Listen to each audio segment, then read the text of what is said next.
Semuanya, Assalamualaikum. Balik lagi sama aku Anggun. Di video kali ini aku baru pulang dari perjalanan dinas. Dan ini adalah tas dinasku.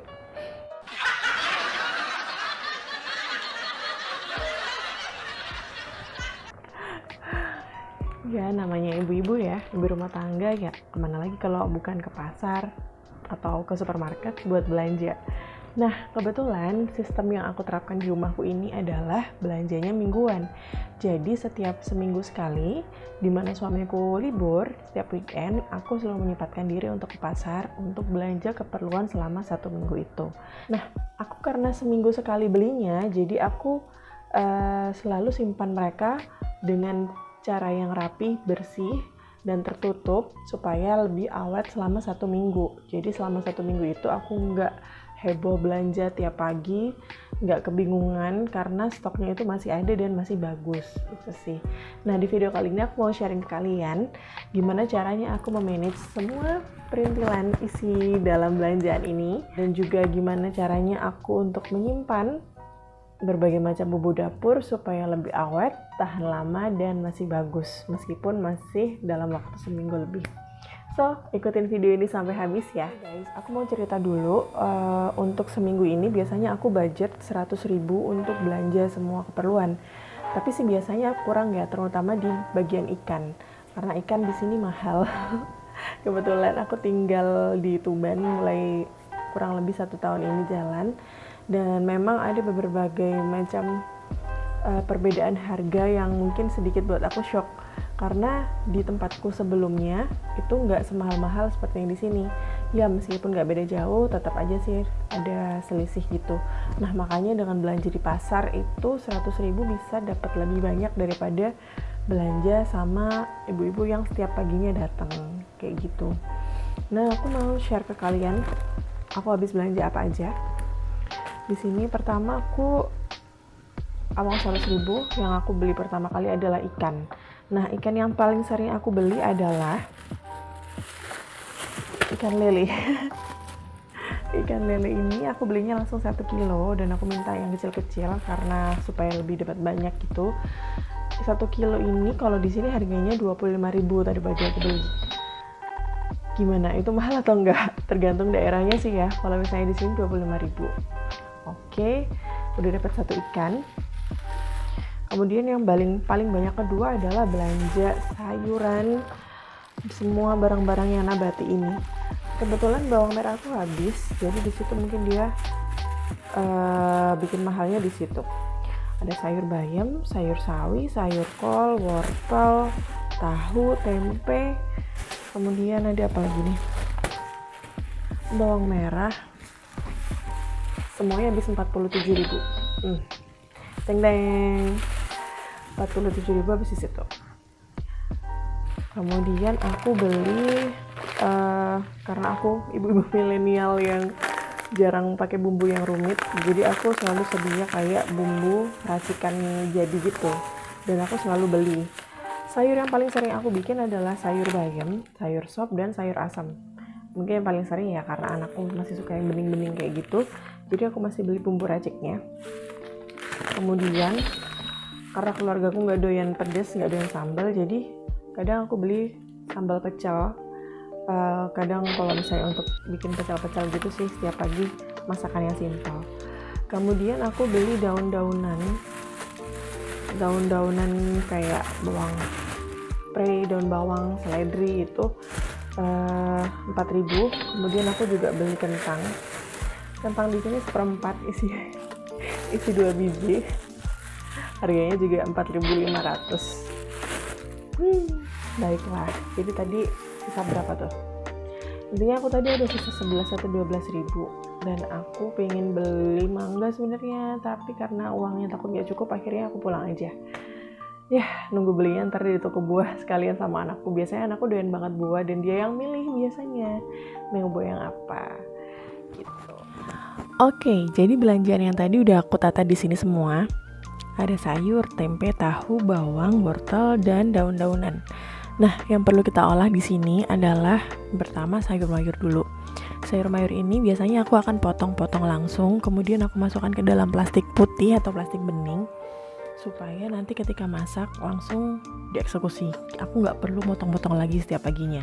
Jadi itu lebih simpel. Nah kalau untuk wortel, ini wortelnya aku biasanya biarin gini aja dia. Kemudian masukin ke dalam plastik putih atau bening. Ataupun kalau misalnya kalian punya gitu, nggak harus Tupperware sih, tapi yang bening bisa kalian masukin ke situ dan tetap dialasin sama tisu. Kemudian untuk tahu, biasanya kalau tahu ini aku keluarin airnya dan aku kukus dulu supaya dia lebih cepat matangnya. Kalau misalnya goreng tahu kan kadang dia lama dan kayak masih ada putih-putihnya gitu di tengahnya, lama untuk kering. Sedangkan aku suka tahu yang kering gitu loh. Jadi kalau misalnya dikukus duluan tuh dia lebih cepat untuk matang. Kalau untuk tempe tinggal simpan aja, yang penting di tempat yang kering. Kemudian ini sudah terplastik, dia buncisnya jadi tinggal disimpan aja kayak gini. Kemudian untuk bawang-bawangan, bawang putih, bawang merah, dan juga rempah-rempah lainnya akan aku satukan di satu tempat khusus untuk perbumbuannya. Dan kemudian ini harus dicuci dulu semuanya, dicuci bersih, kemudian nanti akan dimasukkan ke kotak-kotaknya sendiri masing-masing. Nah, kotaknya nanti harus dilapisi sama tisu supaya mereka akan awet. Dan aku udah buktiin sendiri, kalau misalnya pakai tekniknya ini, dia lebih awet seminggu, 2 minggu, bahkan masih oke. Kalau misalnya nggak disimpan kayak gitu, dia 5 hari atau berapa hari aja udah layu-layu kan. Dan gak lupa ikannya harus dicuci, harus dibumbuin, kemudian harus dimasukkan tepa atau tempat gitu. Nah kalau misalnya ikan itu tadi, dia bisa dimasukkan ke dalam kulkas chiller, gak harus yang di freezer, yang penting dia tertutup dan udah rapi dan bersih. Jadi kalau misalnya kita tinggal mau masak, tinggal goreng aja, gak perlu marinasi lagi gitu.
Finally, udah beres semuanya. Jadi semuanya udah dibersihkan dan dimasukkan ke dalam tepak-tepak masing-masing itu. Dan semuanya sudah masuk dalam kulkas. Insya Allah 1 minggu ke depan aman. Oke, makasih semuanya udah ngikutin video aku dari awal sampai akhir. Mudah-mudahan video ini bermanfaat. Jangan lupa like, comment, dan subscribe-nya. Assalamualaikum.